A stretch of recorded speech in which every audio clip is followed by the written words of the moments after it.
All right. So we'll start off with a Sorry, quick note from our CEO. So she's Allison Koss. She's the CEO and founder of Artemis. And she did a TED Talk a little while ago on the technology software we see in the greenhouse industry. And we'll just listen to a few minutes of it, and we can share the link later if you'd like to listen to the whole piece. Please interrupt if you can't hear the sound on it. And when I think about running a business, one of the keys to success in running a business is how do you manage the unknown, the risk? And labor is not just an expense, it's a risk. Immigration policy, rising wages, labor shortages, all of these can kill my business. So today I want to take us on a journey of what it's like to be an indoor grower, the day in, day out challenges that they face in how to manage a business, and how they're thinking about using technology to manage that risk. This is one of our customers that we work with, and it's an incredible operation.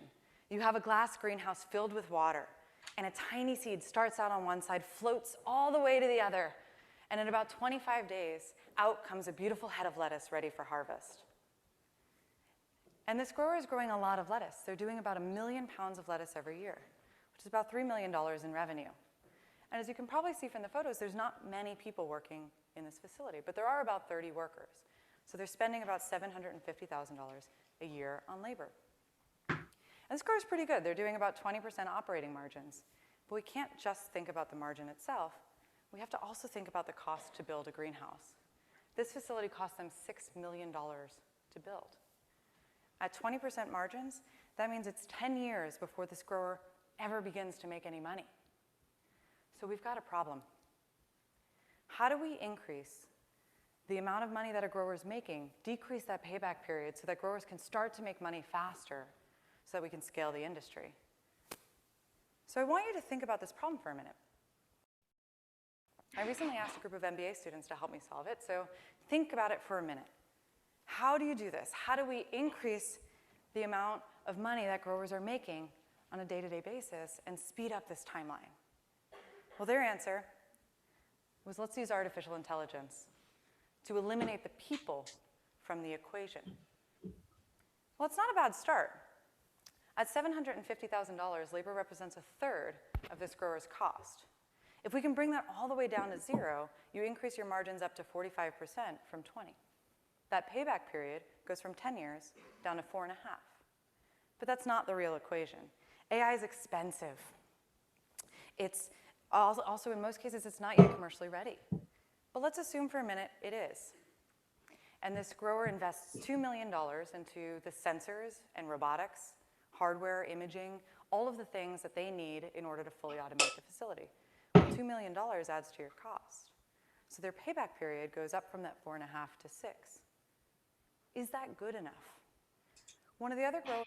Thanks. We'll stop it from there. And if you're interested, we can always share the link, or you can review it yourself online. So next, let's go over today's agenda. What are we going to talk about? So today we're going to start with why Artemis is in business and what we do. And then we're going to go into the indoor ag landscape.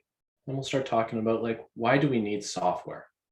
And then from there, break down some use cases of where we can see that you want to start examining the different types of software to exploit.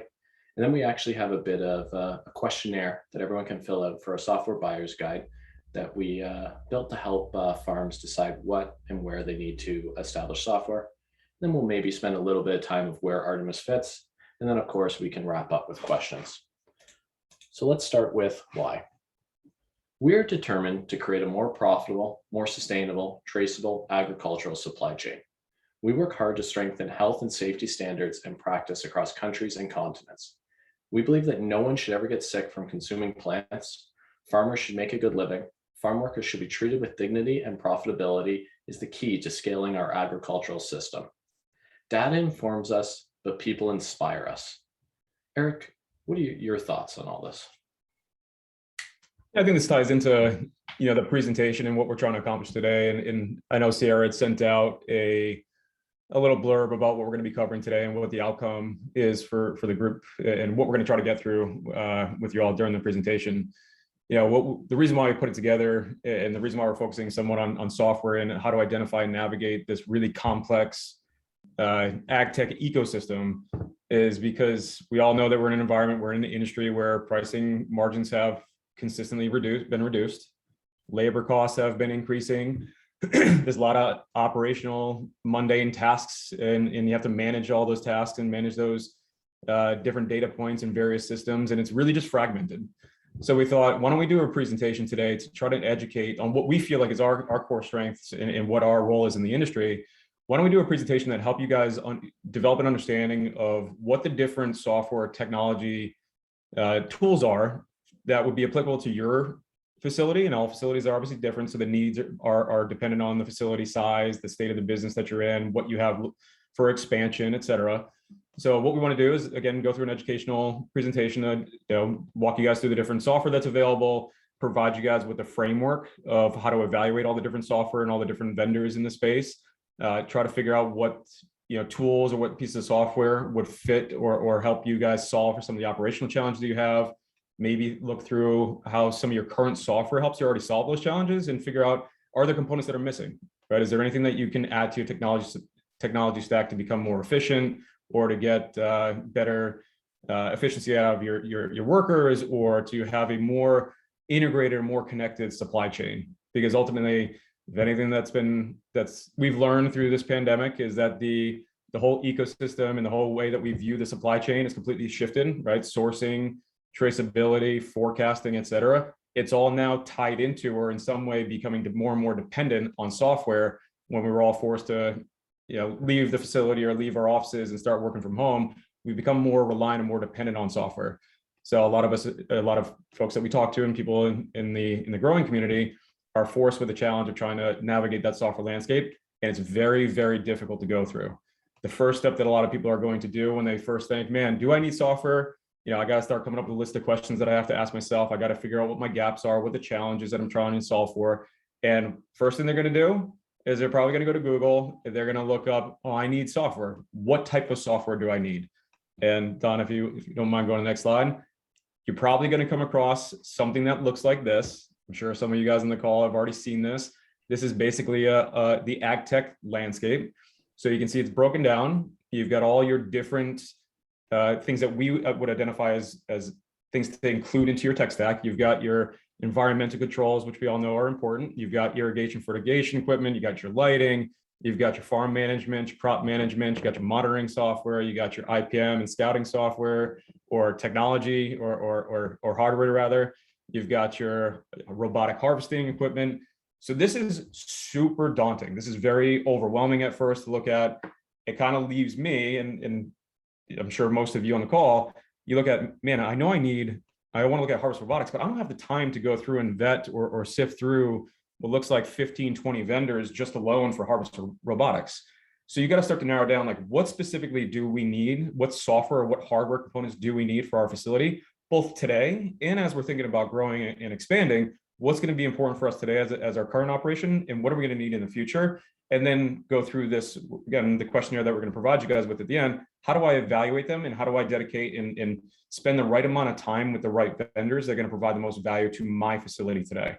Again, it's very complex. It is overwhelming. And our hope out of the presentation and what we all want to walk away from is, how can I properly evaluate this and make sure I'm making the right decision for my facility?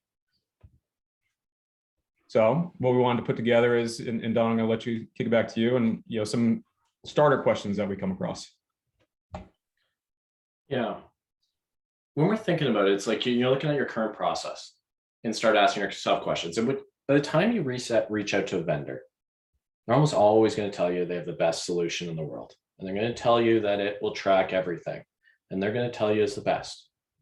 But start asking yourself these questions first. So this is where I start looking and going, what are questions I want to ask? Like, how do you conduct record keeping? How much time does your current process take? When was the last time you did a key person audit? Really neat link in here that we put together as well, that you can audit your facility and take a look. Is there that important individual that if you lost in the facility, all their intellectual property would go through with it? How is it you maintain your current processes? Who is responsible? How many people?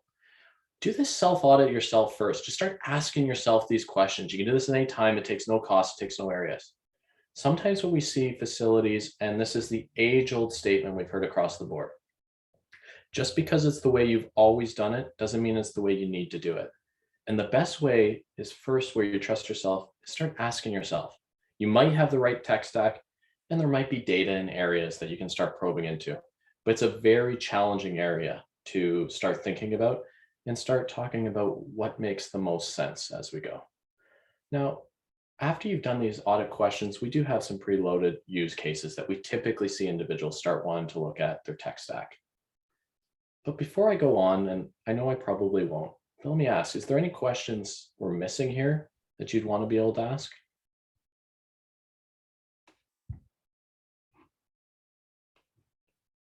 Awesome. Don, Pick I'll it. I'll Yeah, go chime ahead, in. Eric. Just, yeah, something I hear often, and something that we think about internally, and I assume is pretty critical to the folks that are on this call. As you start thinking about, again, software and the impacts that it can have if you choose the right software. Software can also sometimes be buggy. It can be expensive. It can be inefficient. And again, as long as you're doing the proper evaluation and you're selecting the one that meets the most of your needs today, it can do wonders, right? It can tie a lot of the fragmented data that we have between our environmental controls, or our sensor, or our lighting, our ERP systems, or our financial systems. Software is going to be the backbone of all that, right? And again, as you go through certain phases of your business, certain growth of the business, you're going to need software early on, and it needs to evolve. It needs to be something that can actually help expand with you as you grow, as you add on more systems, which again, we'll talk through in a second. But another thing that's pretty important is, can you actually identify a software that can do some of the bigger things, for a lot of the folks that are in Leamington? I know that they're a little bit more progressive, a little bit more innovative, tech forward, but can software help you guys, ease reporting requirements for things like crop insurance? Can it, help you guys secure more? Can it put you guys in a position to be more appealing or more suitable for working capital for future expansion? Can software in some way help you guys, curtail some of the spending on unnecessary labor due to better efficient labor forecasting and task allocation?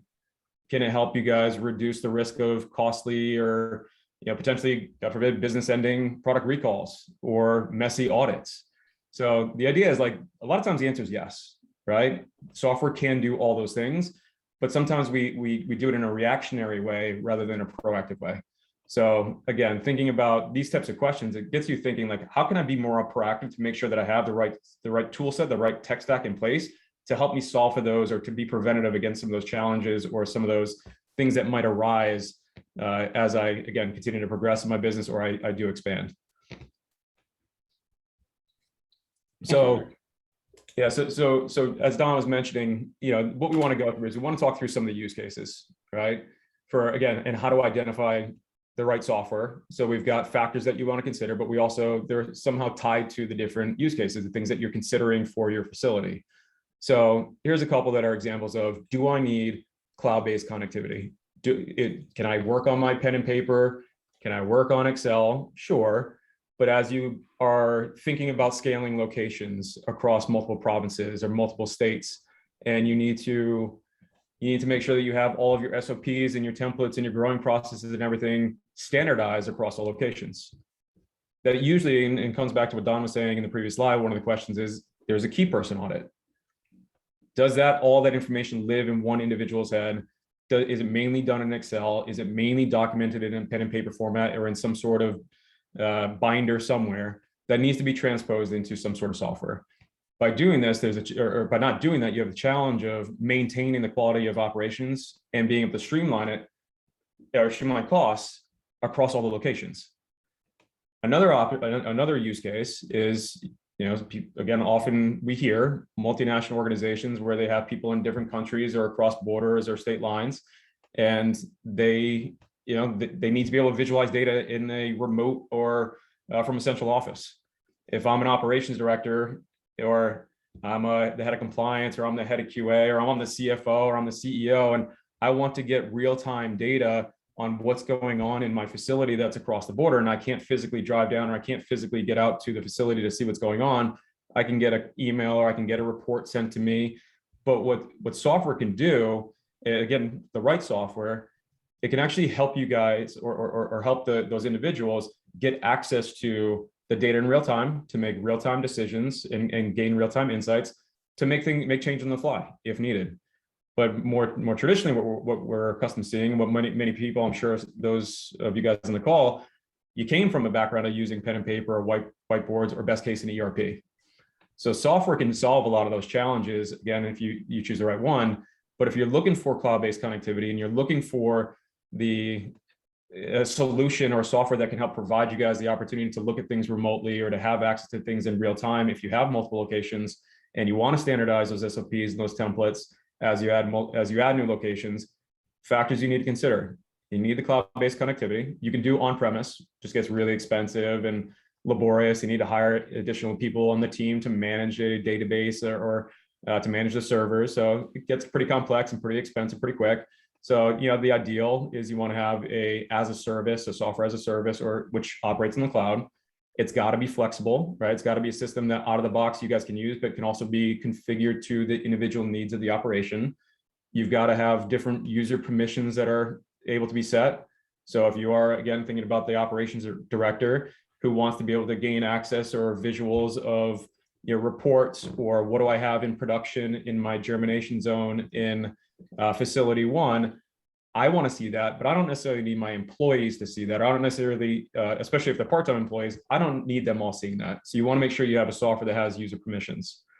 Also, what's also common is having transient workers or part-time workers that come in. So you need a software tool more often than not that has multiple languages and can be translated to French, English, Spanish, Arabic, any language that you need. You need it to have the language that will be able to be supported by your staff. Visualizations. This is key for, again, operations all the way through the finance, through quality assurance, through compliance, through the CEO and the owners. You want to be able to visualize all the data in real time, not just in a spreadsheet or not just in a Google Doc or whatever version they might be used to using. So the right software should be able to provide you guys with visualizations so you can see charts, so you can see production data, again, in real time. And then the templates, for standardizing SOPs, again, thinking about that key person audit, transposing what lives in usually the head grower, the head of cultivation's head, and digitizing that, creating the standardized templates for growing, standardized work orders for IPM, for scouting, for compliance checks, for GMP monitoring, for gap audit monitoring, for maintenance and facility schedules. So making sure that you standardize all those templates. So as you scale and you implement it into a new facility, it's all the same process. It's been tried and it's been tested. It's tried and true. So software can help you guys easily transpose those templates in a digital world, so that as you add those new facilities, it's all framed around the same exact setup. Thanks, Eric. It's so interesting when you look at this. Like, I even think of cases of partners that we've worked with over time that have gone through some of these different areas where they're talking about different locations, and they used to do things like they'd wake up in the morning, drive to one location, have a meeting with that team, go, this is what we need to do on this day, drive to the next location, meet with that team, this is what we need to do on that day, across multiple different organizations as we went through. And when they started to ask themselves the questions of why are we doing this way? And they started to transpose the cost and the area, and is this the best way to do it? That's when they started to decide that software could be the right fit as they go across. And with the massive trend we've seen of even COVID now, people need to be more remote and people need to be less in person because there's just risk, and there's a lot of risk as you cross borders and as you cross regions across the board. So it's just real life examples of how we've come across that. Here's another couple examples that we see strong use cases for. Reporting and forecasting, two of my favorites. Again, it comes back to one of the topics that I was saying in the beginning, where with the pricing margins going down and labor costs rising, people are always looking to streamline operations and reduce costs, or streamline costs for inputs and inventory management, things like that, outside of just labor. The challenge is, again, one of the common ones is there's always discrepancies between what your forecasting looks like, what your planting schedules look like, and what the sales team is pulling or what they need. So finding a way to, again, leveraging, sometimes you can use an ERP, sometimes you can use software, sometimes a combination of both. But again, this is the idea is to figure out what the right solution is for today's facility. You want to figure out a way to link the sales data with the planting schedules, and then at the same time, be able to have that real-time visibility into what needs to be done in order to optimize for the profit margin. So if the sales team has a order that needs to be processed for Loblaws or Sobeys, and they want to come in and say, hey, I know that I have this piece of inventory come down the pipeline. It's currently sitting in the propagation or the growth stage, and it's going to be going into my cold storage next week. I want to put my name on it. Usually they go and they put it on a whiteboard, or they would go and they would say to their supervisor, hey, I need this amount of product for this job order. They go and they put it into their ERP, into their financial system. And then there's a disconnect of when it actually gets taken out of the storage, or when it's getting taken out of the harvest area or the packing area. So making sure those two systems are linked is critical. Another one that's probably the most terrifying, and I know everybody on this call has been through it in some way, shape, or form. A lot of our clients have gone through this, and we know the challenges. We know it can get very, very laborious if you don't have things tracked correctly. There's the risk of tracking things in pen and paper on binders and the ink smudges, or you have the papers get wet and somebody comes out and says, hey, I need to see this document of what happened in this batch on this given day. And you go and you're looking through the binders, you're looking through your spreadsheets. It's hard to track that information down. So you're also, one of the other key challenges of audits is you're focused on protecting consumers, your employees, and overall your investment from any potential hazards or issues that might arise from the audit. So when we think about the factors and the things that you want to consider, again, when you're trying to find the software to alleviate a lot of this concern, alleviate a lot of the stress in making this decision, is you want to come back to the templates, making sure that you have standardized templates for those GMP monitoring or those GAB audit monitoring. You want to have all your maintenance in your facility, maintenance schedules, your sanitation schedules, and all that are all templatized. You want the visualizations to make sure things are being done so you can hold people accountable. So it's, again, in real time, you can see exactly what work's being done. If there's preventative actions that need to be taken place, it's all included in the software. You want to have the reporting, obviously, to make sure that if things were scheduled to be done on a certain date, it was done, and they could easily go into a compliance checklist and be able to show an auditor, hey, this was done on this date by this person. You also want to be able to have all the alerts set up. So thinking about the operational costs and labor costs or issues that might arise from poor IPM checks or IPM scouting. If an issue arises or one of the machines break down, you want to be able to have alerts that register that automatically kick in a preventative maintenance routine that, again, is documented in a software so that every individual that needs to go in and address that has all the checks and balances and all the different tasks that they need to do in order to complete that preventative maintenance plan. I always think of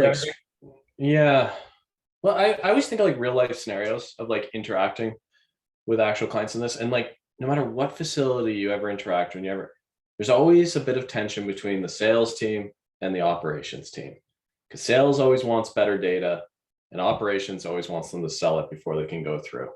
And then you have your vendor on the other side that says you need to complete 100% of your orders as you go through. And if there's a way to streamline that and take away some of that friction, it's really nice. And I've seen that. The third party audit, I've seen this happen so long. I remember I was at the Canadian Greenhouse Conference pre-COVID when we actually were able to meet in person. And I met this lawyer there once, and he was talking to me about, he's like, there's nothing worse than when you're interacting and you're talking to someone and you ask them if they did it, and they just don't know whether they did it or whether they didn't do it. I'd much rather a yes or a no, so that when you're preparing for your audits or you're proactive on these pieces, you can go, yeah, I'm ready for that to come through. More often than not, we see reactive, or what we see is you come through and you go, okay, we need to get audited, and you're flipping through your ton of paperwork, or you're flipping through your Excels and looking back for something that takes time. Those are just kind of my thoughts, Eric. Great points, Don. Honestly, like, it's always helpful to have the use cases from the personal experiences. It's what resonates the most. So next use case, and this is going to be our final use case before we get into the framework of how to evaluate this for yourself. This is probably my favorite. This is the one that probably causes the most stress from the people that we talk to. And again, I imagine this is something that a lot of folks on the call deal with on a regular basis, is the fragmentation of data. So some of the use cases here is you need to have a tool that's industry specific and it's aligned to the particular needs of the facility and the team that's going to be using it. So you don't want to have low adoption. You don't want to spend all this money on a high-tech software, this high-tech tool, if the team's not going to adopt it or feel like it's not really built for their workflow, or doesn't have the level of customization that they need to match their nomenclature, et cetera. So, a lot of times what will happen in what we see is ERP and enterprise resource planning system, your Sages, your Microsoft Dynamics, your NetSuites, et cetera. They're robust, right? They offer a lot of different functionality, but they're horizontal applications, right? They're not necessarily made for back office functions. They are an amazing complement to cultivation systems and cultivation software, but they don't have the crop planning, the forecast, and labor tracking. So it's critical when you think about enterprise resource planning systems, do they have the functionality, or do they have an API or the ability to integrate with your other systems, right? And that is not just your cultivation systems or crop management or labor management systems. That could be everything. You want to have it integrated to your inventory management, your supply systems. You want it to be integrated to your shipping systems that you use to send product out to customers. So you have that full traceability of when product leaves the facility, it goes into the end consumer. You want to have that traceability all the way back through the supply chain. ERPs will fall a little bit short there. So you're going to need something more than just the ERP. You're going to need something on the cultivation side. Another use case here is you need a system that can integrate with all of your other systems. I think Allison mentioned this in that TED talk she was doing. You want to have data, or you need data needed to improve operational efficiency, but it's fragmented. It's tracked in various systems. It makes it really hard to basically pull out and eke out any additional insights that are needed to improve operational efficiency. But the problem is, there's a lot of money that gets invested into sensors, into environmental controls, into lighting, into your IPM systems, into your scouting systems, into your maintenance systems, and it's all disconnected. It's disjointed. So what a software can do, as long as you're tying into the key factors, as long as it has API availability, which we all know is a industry-wide term that, as long as you have certain endpoints and you want to push and pull data between certain systems, you need to have the open API. You need to have the proper support, right? A team that can be there to help do the integration for you, or to provide documentation to do the integration for you. Sometimes this looks like a third party, a middleware. For more comprehensive, more complex integrations, you're going to need a middleware company. You need to have the ability to probably import and export all the data, whether that be pulling it out of a CSV. A lot of times our environmental controls or our monitoring systems, they don't have an API, so you have to have the ability to pull it out through a CSV, and you want to make sure whatever software you use, if you want to be able to visualize things like EC or pH or humidity or temperature, and you want to look at the comparison against yield or comparison against loss over time, you're going to need to have the ability to export that data. And then the software also needs to be able to import that in some way so you can visualize that, whether it be in a reporting format, or in most cases, people are using Excel, which can get pretty cumbersome and can get overly complex. You make one change to one field or one cell in a spreadsheet or an Excel doc that has 30, 40 tabs. You update one thing and it breaks half the Excel sheet or half the charts in it. So you want to make sure that it can import it correctly, and no matter how many times you change the data, it updates everything correctly, and again, it gives you that visualization. And then again, the last thing is the flexibility. So can it connect to environmental controls? Can you set up a recipe? And again, coming back to that video, Allison was talking about the automation and AI. If you can set up a recipe, and you want to say when I'm moving from my germination to propagation, and I want to, when it goes into propagation, if I want to set the light or the humidity levels, or the temperature levels to a different rate based on the variety, or based on if I'm doing R&D trials, and I'm using different nutrients and different seeds, what do I want that template to look like? How can I automate that so that I don't have to, I can kind of remove that manual or the human component to it? So software can do that as long as there's a connectivity between your systems. Your software tells your sensor what to do, or it tells your environmental control what to do. So you need to have that API availability, and you need to have the ability to import and export that data correctly. Thanks, Eric. One of the first, everyone's worried about double entry. Like there's nothing worse than when you come through and you go, if I'm going to put my data into this system, and then I have to put it into this system, and then I have to put it into this system, and then I have to put it into this system, all of a sudden it becomes useless and it becomes work for the sake of doing work and extra work. One of the first things I like to do is you draw those circle graphs and go, where does everyone overlap? So you can start getting it into an integrated system, and it's one throat to choke across the board. The way I usually use an analogy on the API is I picture an API, and I didn't understand this years ago, is like your Rosetta Stone for software. So it's your conversion of languages to the other software system. So it's a very important thing to ask your providers as they're going through, so you can have one system across the board. And ERPs are amazing systems to actually look at and track, but they're not necessarily built for cultivation. They're more built for manufacturing. And there's a difference between growing and manufacturing, and they overlap at the same time. You can't take in manufacturing a widget off the line, put it back a week later, and it's up to spec. Or in growing, you can. So just important questions to think about that we always get asked. As we lead into the next slide, we're going to do a bit of a questionnaire, and you don't have to share your results. This is just more for yourself, and we can also share it with you afterwards. This is linked directly at the top, the Software's Buyer Guide, to click on it yourself. But if you have pen and paper nearby, if you can open up Microsoft Word, if you have something to sketch, we'll just go through and we'll start tracking some of these data that you can start using to inform yourself of what type of software you need to do.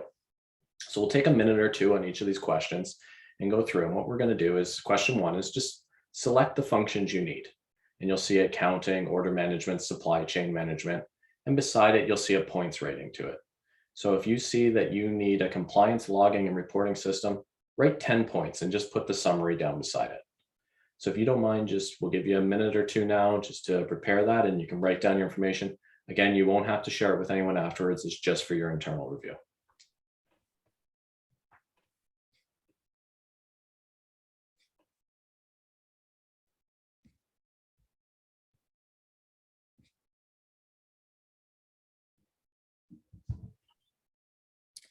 Probably would have gotten really annoying, Don, but this would be a great time to have that Jeopardy soundtrack playing in the background. You love when I play that, eh? Awesome. Why don't we move on to the next question slide, which will have two more onto it. So again, just encompass the amount of points you have. So for example, if you have task management and RFID tracking, your total on the slide will be 20. If you have more, it'll be additional. Next slide, select what systems you already have and just track down the total score.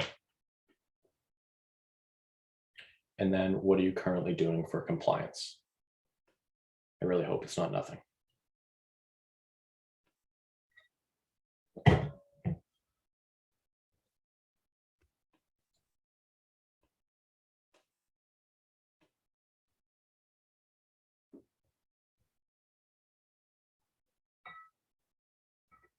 Awesome. I'll move on to question 4 and 5. It goes up to 9, by the way. What are you currently doing for your production planning?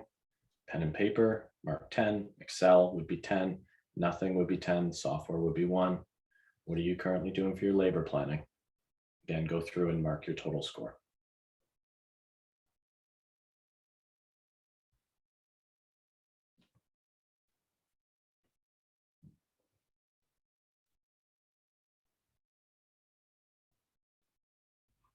Awesome. We'll go on to 6 and 7 now. Do you need to connect to other systems? If you do, it's a yes. If you don't, it's a no. 7, how many locations do you operate? Is all of your operations just at one facility? That'd be 1 to 5. 10 plus, you're across multiple provinces, multiple states, it'd be 10 plus.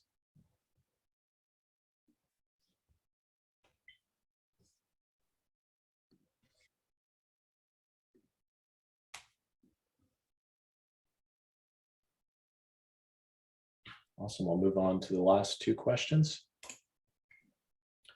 How many workers will be using your system? So how many people do you want to have access to your software? 1 to 50, it's simple. 100 plus, 5 points, and everywhere in between. What languages do your workers currently speak? English, Spanish, French, Arabic. I have some customers that speak Thai, other. So how complex do you need to be able to transpose information to them? Once you're done, you can just quickly tally your results, and I'll have Eric take us through what these mean.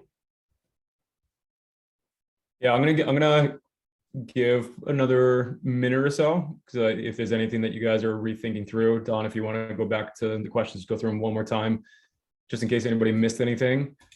And then we'll give another minute for everybody to tally up all of their scores, and then we'll walk through the results. Awesome, good idea, Eric.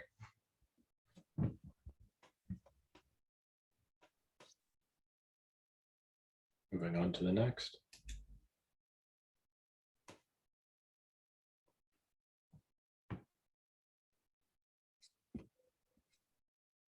Moving on to the next.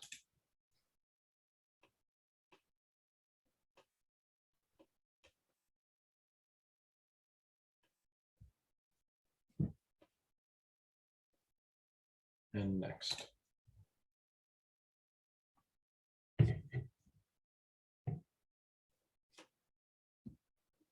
And the final 2 questions.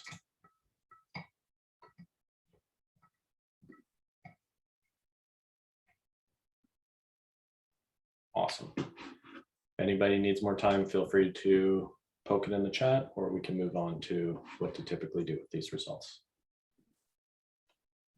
Okay, before we jump into the evaluation piece and kind of talking through identifying whether you need a CMP and ERP, which is what the 2 things we're going to focus on, not to throw out more acronyms, but again, just thinking about the overwhelming nature of selecting software and the amount of acronyms that exist in this industry. You've got the ERP, your enterprise resource planning. You've got your CMP, which is cultivation management platform. You've got CMS. You've got seed to sale. You've got MRPs. You've got all these different acronyms, these different types of tools. So we're going to narrow it down just to ERP and CMP for today's conversation. And I would like to ask, I know it looks like we've got about 13 or so people right now that are in the meeting. I don't want to call on anybody specifically to come off mute and share, but I would like to have one person, even if you want to just message me privately in the chat, and just let me know what score you came up with.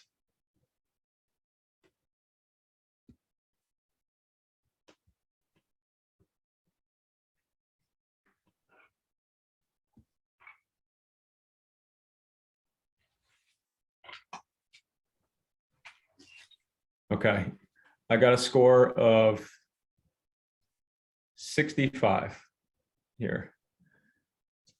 All right, so what does 65 represent? So go ahead, Don. Thank you for that, by the way. I'm not going to say who it was, just in case you want to be anonymous. All right, so what does it mean? What does a score of 65 mean? Well, according to the guide, if you scored above a 55, which 65 would, you should consider a cultivation management platform for your operation. A CMP is a vertical software, just to kind of go through like what each of these terms mean. It's a vertical software designed for agriculture, right? Hence the cultivation management.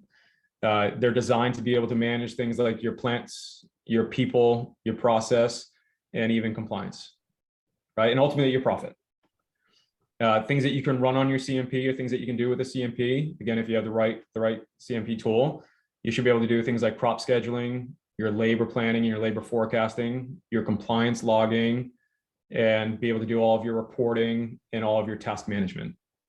So person with a 65, you'd be in, as you're considering whether or not you're going to need software and what type, you'd be looking at CMP. If you score below a 55, so this is where you're going to want to consider adding an ERP to your operation. ERP stands for Enterprise Resource Planning. This is that horizontal application I was talking about before. This is really used to run more of the back office operations. So they're meant to be utilized for any industry, any business that's super resource heavy. So agriculture falls into that, manufacturing, factories, things of that nature. You can run things like your accounting, your order management, supply chain management. You can do all your warehouse and fulfillment. You can do procurement. So those, again, think about those more back-end office functionality and features. Companies in the ERP space to look at, you've got NetSuite, you've got Sage, you've got SAP, you've got Microsoft Dynamics. Those are the most common ones. There's a lot out there, but those would say are the top 4 for agriculture. If you already have an ERP, if you have one of the ones that I just mentioned, and you scored below 55, so this is when you're going to want to look at the, you're going to want to evaluate what integration capabilities do you have to connect with a CMP or some sort of crop management system. If you have if you scored above 100, this is where you're probably a little bit earlier on, or maybe you're still doing everything in Excel, or you're doing everything pen and paper and whiteboard, which is fine. But this is when you start to think about getting more tech forward. If you have both if you scored above 100, you're going to need to consider getting both a CMP and an ERP. So the caveat to that is if you already have one of these systems in place, you want to think about, again, going over to the integration. You're going to want to think about adding that missing platform so that you have that fully integrated and complete solution for the facility.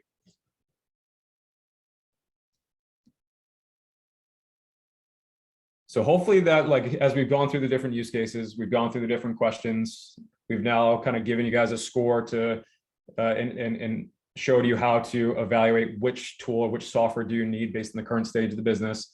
Now we ask the question, are you ready to implement? And Don, I'll let you take this one.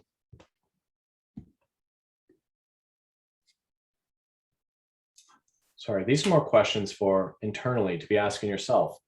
So go through, and then this checklist, what you want to know is are you ready to implement? So ask these introspectively. Would your team be willing to spend time on onboarding? Yes or no? Would you be willing to walk the software company through your farm? Yes or no? Do you have enough resources to dedicate an employee to running onboarding for 3 weeks? Yes or no? Do you have a budget for software? Yes or no? Are you willing to overhaul processes on the farm to become more effective using software? Yes or no? If you answered yes to 3+ of these, then you're ready to search for software. If not, you're probably not ready internally to take a look at this, because it's like anything, it's not just a flip switch, it's a process, and it's a lot of change management to go through things. You often hear the term disruptive technology, which is too widely used at this point, but it's a different way to doing things, and you got to go through that process to make sure it has those steps. So ask yourself these questions internally when you're ready to implement. Eric, if you want to take this one. Yep. And then the last 2 things here that we're going to talk about is just as you think about, like, are you ready to start implementation? What do you want to ask the providers, or what do you want to ask the vendors that you're looking at?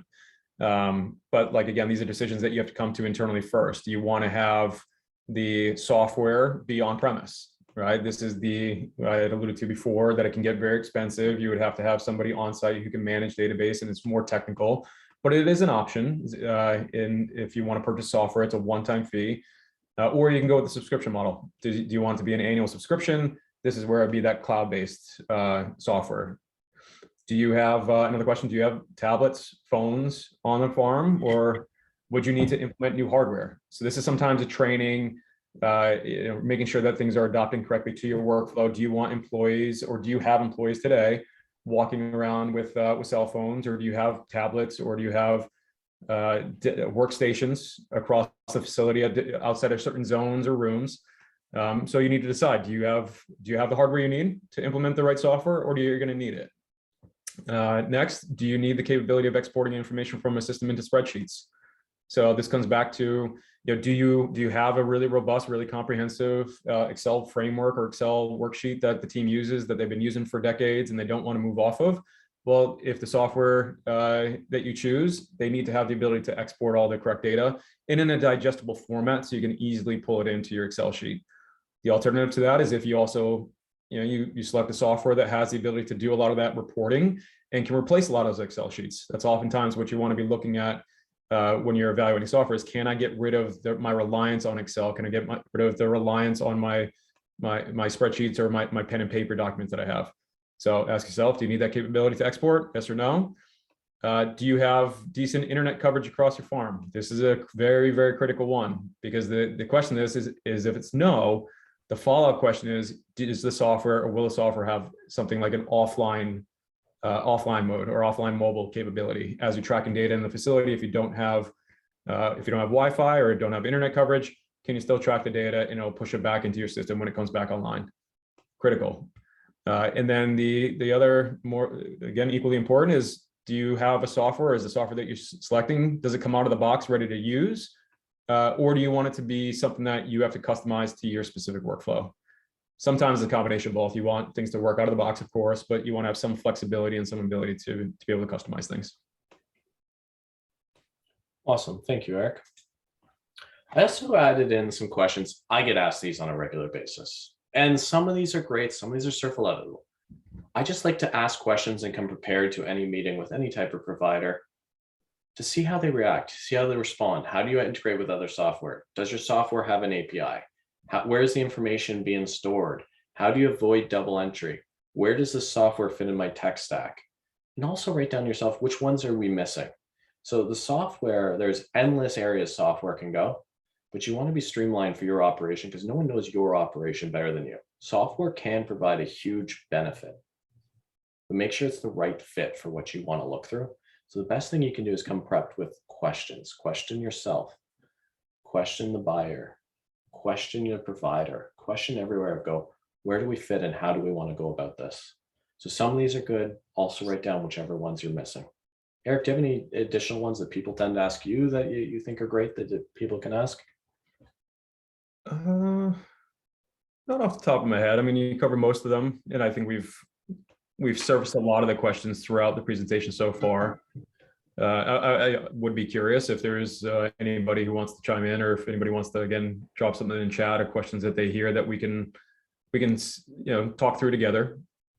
If you're struggling with what questions to ask, or if you've been asked a question and received a response that you weren't sure how to rebuttal against, we can talk about that as well.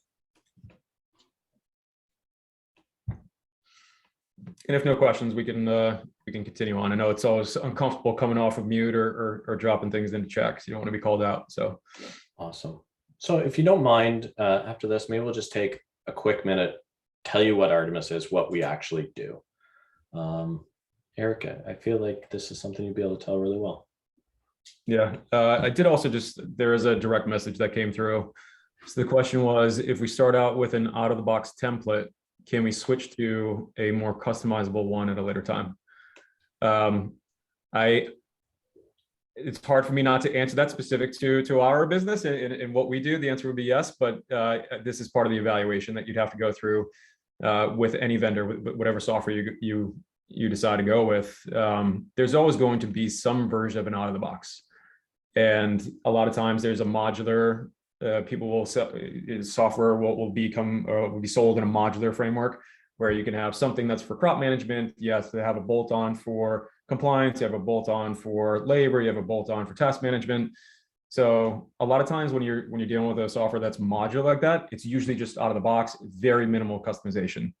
But for the right software, again, you do have the ability to customize at any given time, as long as, coming back to that word support I was using with the key factors to consider, are they willing to work with you and support you to meet your specific needs for your facility today and as you go forward, which is going to ultimately require some level of customization. I always like to think about facilities as future-proofing. So just because it's the way that you're doing things now will be great, how does that look in a year? How does that look 2 years? How does it look 3 years? And how do you be thinking down the road so that you don't have to constantly be making changes and adaptations as you go? That's a great question. Yeah, thanks for the question. So we're kind of coming to the end. So as I was saying, the whole presentation was about how to educate you guys and provide you guys with a framework for evaluating whether or not you need software. If you do need software, what type of software do you need? Is it an ERP or is it a CMP? Is it a combination of the two or none? And then, if you think you're ready for software, what questions do you need to ask yourself to evaluate what you need to have in place already, or things that you need to consider putting in place before you adopt the software. And then also, what questions do you need to be aware of to ask your providers to make sure you're getting that right software. So hopefully we've been able to do that. And hopefully everybody came away with some more foundational understanding of how to evaluate software. Now, the last thing that we want to leave you with is just a little education about who Artemis is. Obviously, we started the presentation with the TED Talk from our founder, and part of the backstory of why we started the company 6 years ago now is because we were trying to provide that software that at the time didn't exist. And the industry has obviously evolved, and there's a lot more players in the space today. But at the time, there's really no software that could really help you manage the four main pillars of the operation that we deem as the most critical: your plants, your process, your people, compliance. So Artemis CMP does a lot of what we've already talked about today. It helps you digitize all of your SOPs and all of your cultivation protocols, all of your audit protocols, all your maintenance schedules. It gives you the ability to have the remote visibility into all data from multiple locations. So if you're thinking about adding additional locations, or you're expanding and you need to be able to have that remote visibility into the data of what's going on in the facility at any given time, that obviously comes built in with the software. On the process side, again, same thing. If you're expanding and you want to have all those templates and all those recipes built out and defined, it comes in the software. Being able to do all your non-cultivation processes, again, so your audits, your sanitation, your maintenance, your IPM, your scouting. Also being able to have the ability to integrate with all your environmental and your sensor data, so that we help defragmentize the way that data exists today. We help pull it all together to give you all of the key data that you need to make more better decisions to be more operationally efficient. We help do all of the labor planning and forecasting. And then on compliance, which is obviously critical to everybody on this call, we provide that end-to-end traceability and all of the activity logs of everything that happens in the facility and anything that happened in any given batch. So God forbid, if you ever had to do a recall and you need to look up what batch it came from, what seed lot it came from, what zone it came from, who touched it, when it was harvested, and all of the actions that went into producing that batch, so you can do that full recall as needed. So that's a little bit about us. We're not going to spend too much time there because this was meant to be more of an educational tool for you guys. So at this point, I know we've got 6 minutes left. I would like to open it up and see if there's any questions that the group has.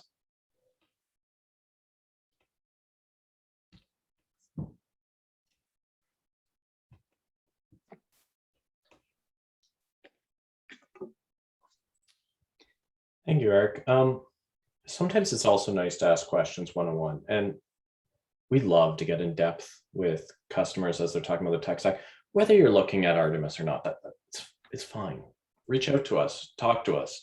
If you want to pick our brain and learn about how we approach things or how we should evaluate other suppliers, please do so. Our contact information is right there.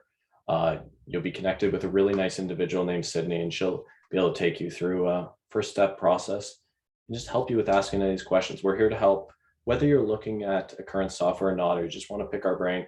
We just want to be part of the community and how we can help. So thank you very much, OGBG, for organizing this together with us. We really appreciate it. And thank you to everyone that's joined the call today. Yeah, thank you, Eric and Don, so much for being here today and for taking out the time to present and hopefully teach us some things. We'll be in touch soon. And again, if anyone has any questions, feel free to email me or Artemis. So thank you, guys. Thank you, Sierra. See ya. Thank you, everyone. Take care.